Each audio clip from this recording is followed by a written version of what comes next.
Seltskond entusiaste soovib rajada Eestisse tuumajaama.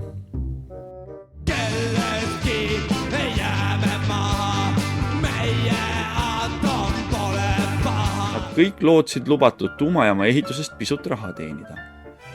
Ei ole olemas niisugust odavat tuumaenergia. AS Kunda Trans loob täiendavaid huvitavaid seoseid. Ja muidugi on olnud kuulsaid mineviku asju selle kohta. Maailmas on tuumaenergia tähtsus aga selges langustrendis.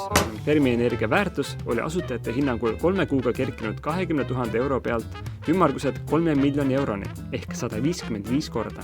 Paraku pole kõigi Funderbeami skeemis osalenud inimeste nimed avalikud ja sealtkaudu 10,4% suurust osalust omavate inimeste nimed on suuresti saladus. Vastavalt äriplaanile on ettevõtte perspektiivikas blufitud, teoreetiliselt miljonärideks saadud ja kogu tänane tegevus käib juba hiljem liitunute raha eest. Ja Eestis ei ole ligilähedaseltki piisavalt selle kohast teadmist ega nõudlust.